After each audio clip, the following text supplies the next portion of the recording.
prophecies of Isaiah, chapter 60.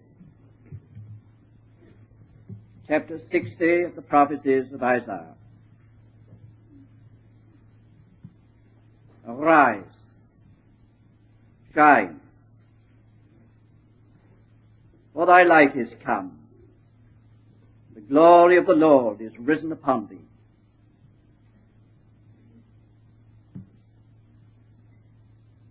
Behold, darkness shall cover the earth, and gross darkness the peoples.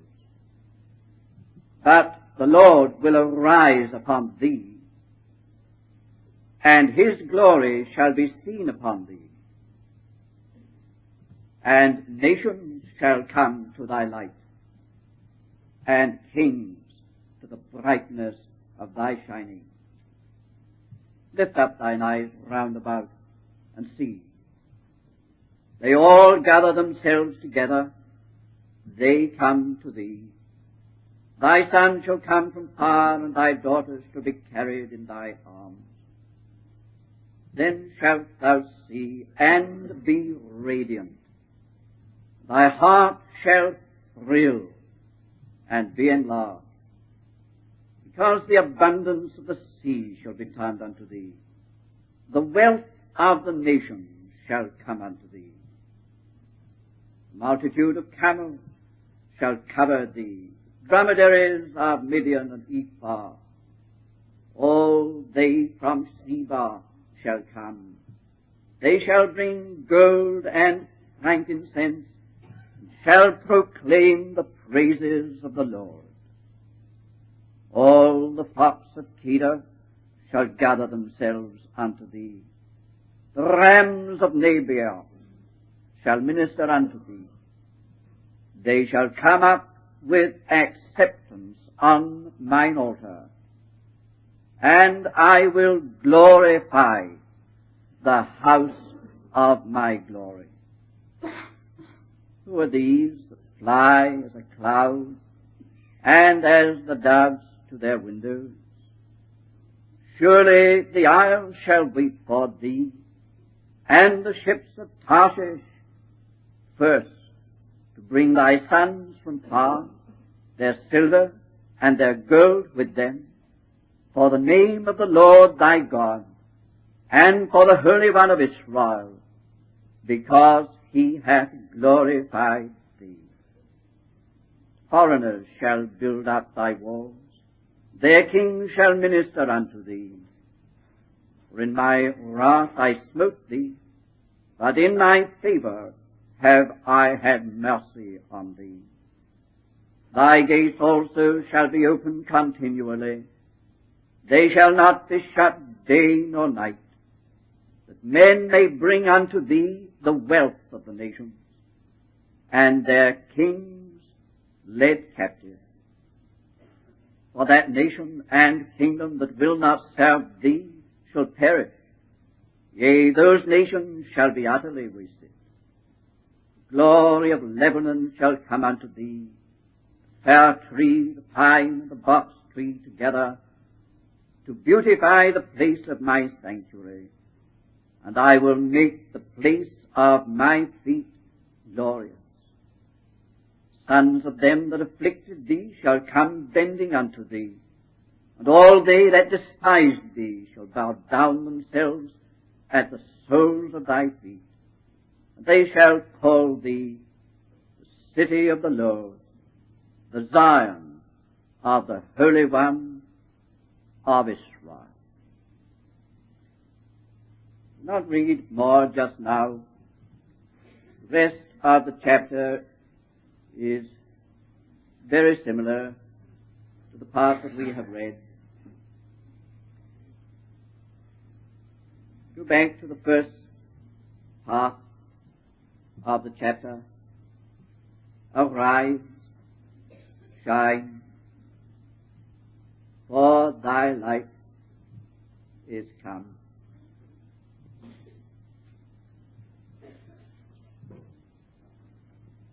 We are all familiar with the fact that there is usually a twofold interpretation of Old Testament scriptures. There is the historical and there is the spiritual. That, on the one hand, which is after the flesh, and that, on the other hand, that is after the Spirit. Very largely, it is that which relates to Israel, naturally, and on the other hand, that which relates to the church, as seen through and beyond what relates to Israel. That which relates to Christ. This, of course, is very apparent in the prophets. We haven't the time to give instances of it, but there are so many, and it is perfectly clear. And sometimes you do not know whether the prophet is speaking about himself or Israel, or whether he is speaking about Christ. You know that that very problem arose with the Ethiopian in the chariot in the desert, whom Philip joined. Of whom speaketh the prophet? Of himself or of some other? Many have thought that Isaiah 53 relates to Israel. Perfectly clear that while there might be a measure of truth in that, that is not the whole truth by any means. But here is the fact. There are always two interpretations. And what is true in other parts is very true here in the chapter from which we have read. It is an example of that fact.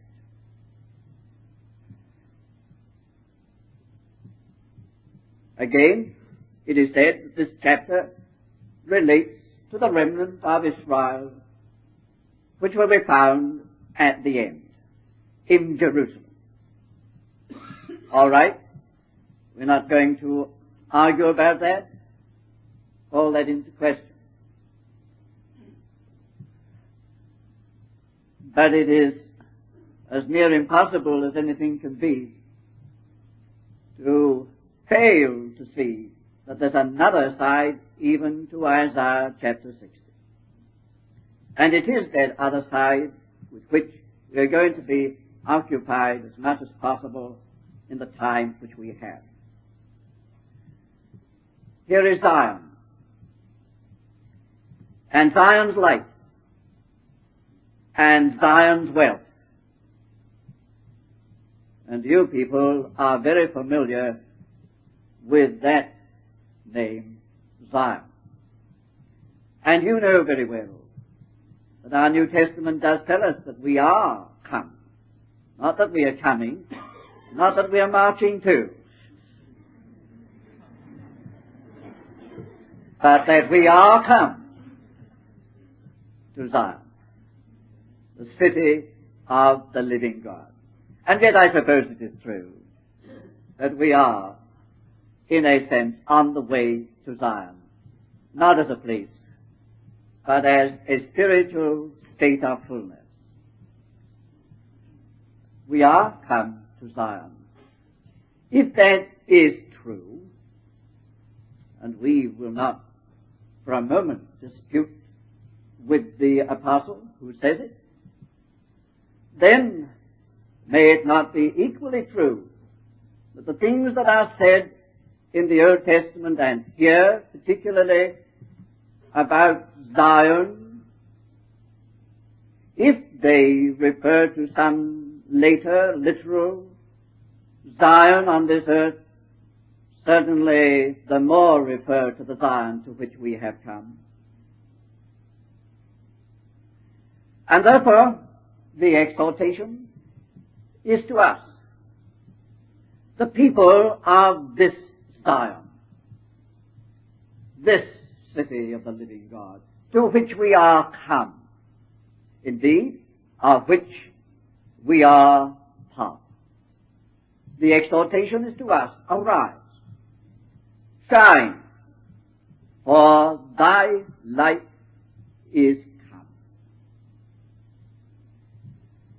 We want to just look for a moment at the ground and the nature of this light which has come to us. And again we are brought back to this open door to everything, where everything begins, and where the light bursts forth, the resurrection of our Lord and our resurrection with Him. We read that wonderful chapter this morning, John 20, how moved we were as we read it. I confess that there is no chapter in the Bible which moves me more than that chapter. But the thing about it was the breaking light, wasn't it? It is as though after a very dark night, the lights, the sun suddenly rose over the horizon, began to throw its shafts and rays over the skies. And there from the early morning, even before it was day, there were hearts in darkness waiting, longing. And then we saw the day opening, the light breaking and spreading, and one by one caught in its rays. And what a transformation. And surely they did arise and shine, because their light had come. Now you see the setting of this chapter in Isaiah is just like that. There's a fragment in it which we read about God's wrath. The dark night of God's wrath, which is past. Certainly, to use the language of one of the prophets, Ezekiel, the people had been in a dark grave. In a dark grave, in their exile and captivity, far off. It was a dark night, a night of spiritual death. And it was therefore death to Zion during that time. Zion was dead and buried for that whole period of the captivity. But here, again, using Ezekiel's language, the graves have been opened. Resurrection had taken place. Prophet Isaiah, the prophet of resurrection, looking through and beyond the cross, the death. And here in this latter part of his prophecies, we have the morning breaking. And here is this cry out from the shadows, the departing shadows. Arise, shine, for thy light is come. You see, it is on the ground of resurrection that the light comes. And that gives to the light its character, its nature. That being its ground, its nature is of that kind, the light. You see, as we go on, how tremendously potent this light was. What it did. We'll look at that in a moment. But here is light that is not just a kind of mental grasp of things. It is certainly not the light of collected truth, of studied matter, of the intellect, even in the things of God. It's a different kind of light from that. I do want to press this. It's not just a statement of things. Dear friends, light, if it is to be as effective as the light in this chapter was shown to be, has got to be of this kind. You may collect what is being said into your notebooks with your ministry in view. Go and retail it. That will not be light of this kind. I think too often when we are reading and when we are listening, we have other people in view. We're thinking of how we are going to get this over to some others. And thereby we are more concerned for ministry and work and having material to give to others than we are for this fundamental thing, Christ-likeness. Because all real light springs from the realities of Christ as born in our own experience.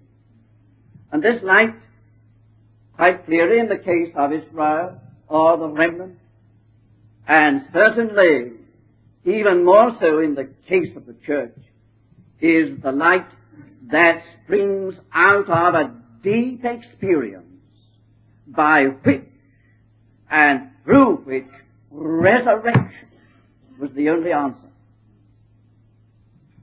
God had not done what he said he would do for the remnant.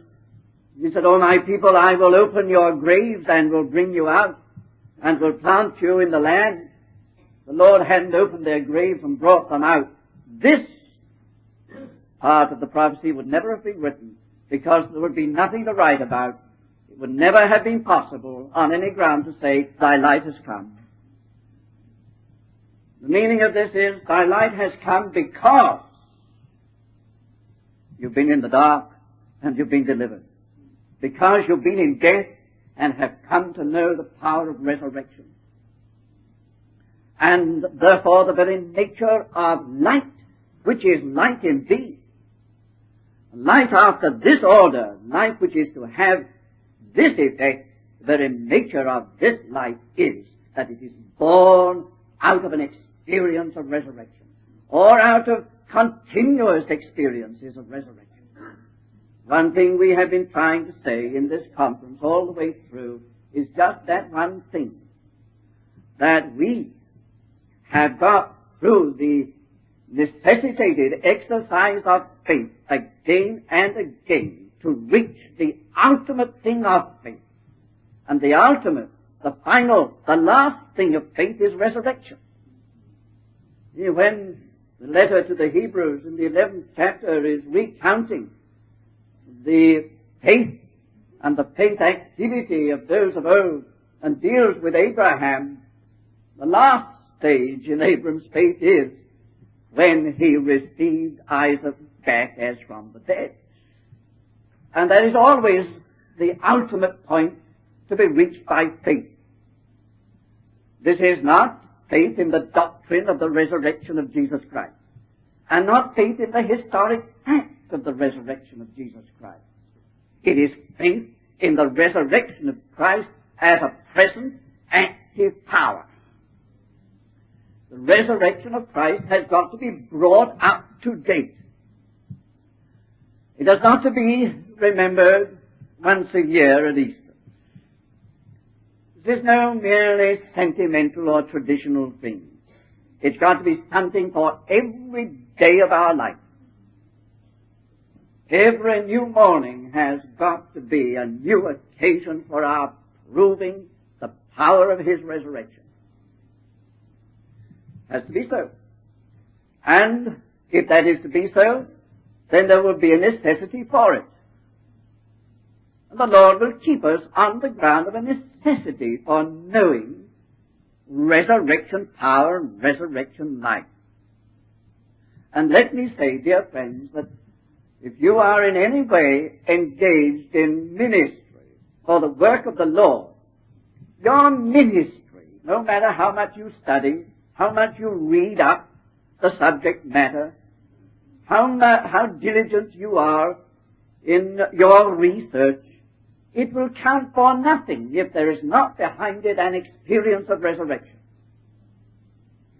which means a deep experience which makes resurrection the only way out.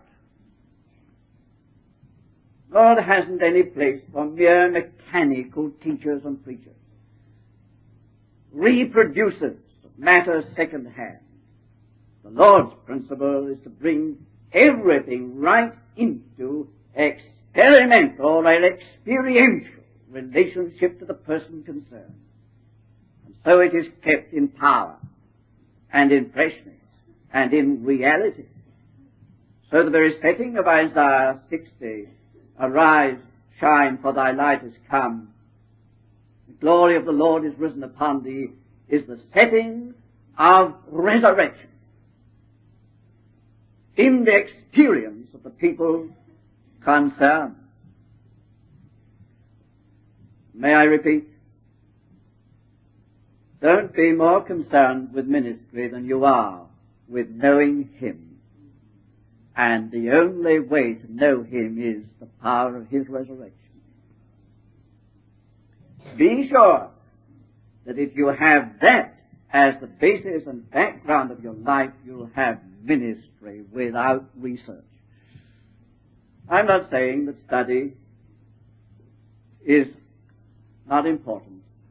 I think you'll see that what I am saying is that while it may have its place, there's got to be something more than that. There's got to be the experience of the thing that we are saying. And the experience is the experience of life saving us in deep and in desperate situations.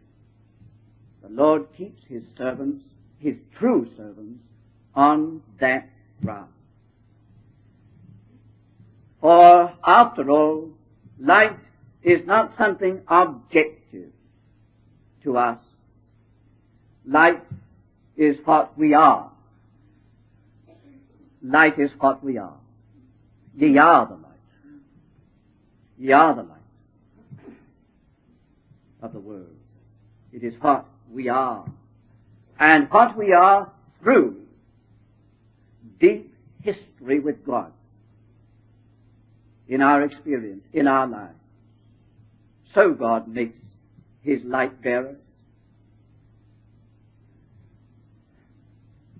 Therefore, the light that is mentioned here is light which is vital. Light which is vital. Light which is power. Light which is effect.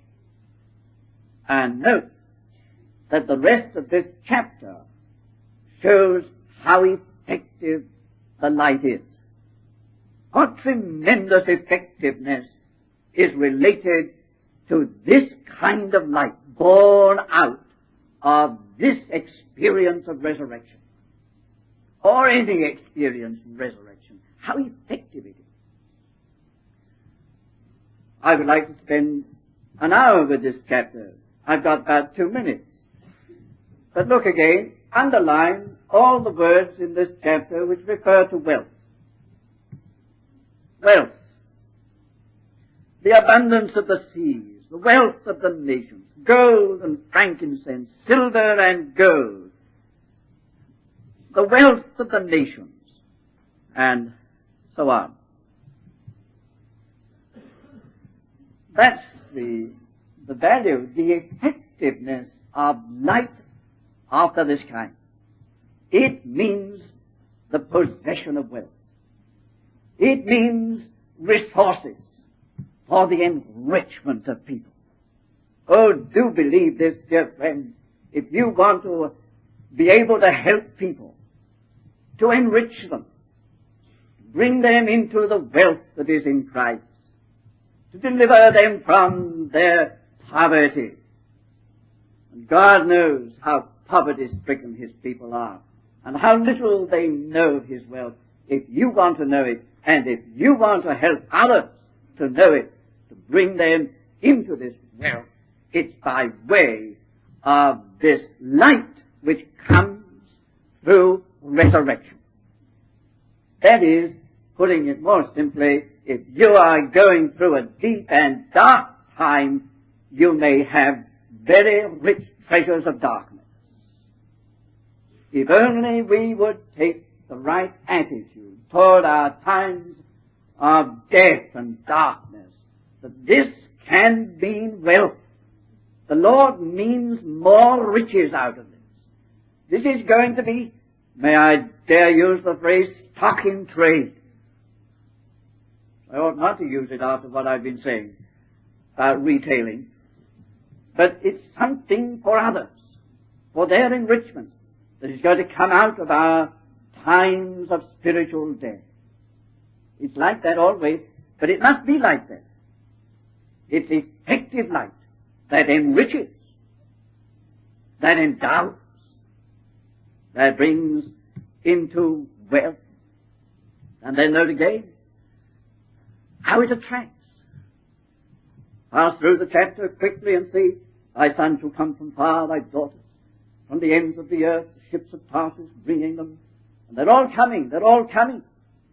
Why? Why, you've got something to give. You've got the light which answers to their problems and their questions and their difficulties. You've got it. And as the light attracts the moth, so need is attracted to where there is supply.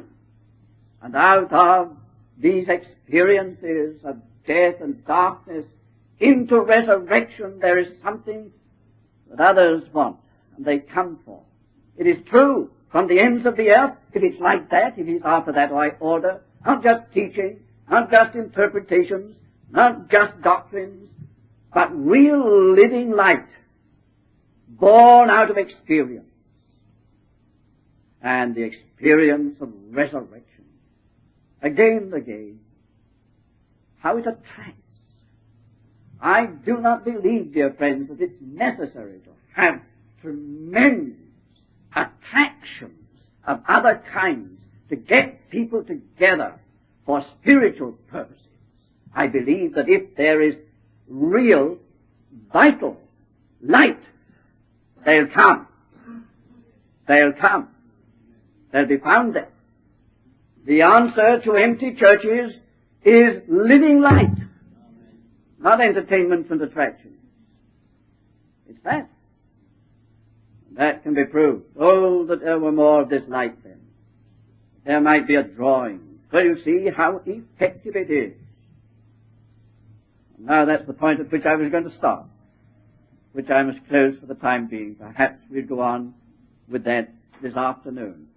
But do recognize that the Lord has really called us into this light. He has called us into this light. An abundance of effective light He has given to us. But my last word must just be this. Did you see this word? While of course it applies, it must always apply to individuals, because you can have nothing collective unless there are individuals to make it so. It's a word to a company. It's a word to, shall I say, a group. It's a word to a collective vessel of light. Zion is something corporate and collective. And the Lord wants these vessels of light after this kind. And my point in saying that is this, that we not only go through deep and dark and trying experiences individually, but we go through them in relation to our fellow believers. And that there is such a thing as companies of the Lord's people going deep down into experiences where only the power of His resurrection can meet the need. And let us therefore realize that we are sharers in this ministry. That we are involved in something that may not just be our own personally. No doubt some of you are saying, yes, that's out there, somewhere out there in the air. It belongs, relates to somebody, some people, or something. I'm just nothing, I don't signify, and all that doesn't apply to me, but it does in a related way. You're a part of that body of Christ, which is to be the expression of His risen life. And therefore you are a part of the suffering which comes upon the people of God, and the necessity for knowing His resurrection power, and we are suffering together with Him. Just remember that together is not only we are suffering with Christ, we are suffering together with Christ. It's our collective or corporate suffering with Christ. And the reigning is to be collective and corporate. Suffering together, we reign together with Him. It's the church that is in view. So, what might never come to us individually and personally comes to us by reason of our relationship with something much bigger that the Lord wants to use. We become involved in something that is not, after all, our own personal responsibility. The Lord is after a vessel, and we're a part of the vessel. A part of the vessel. And we, in a related way, have got to know this power of His resurrection, that the light might shine. We must leave it there for the time being.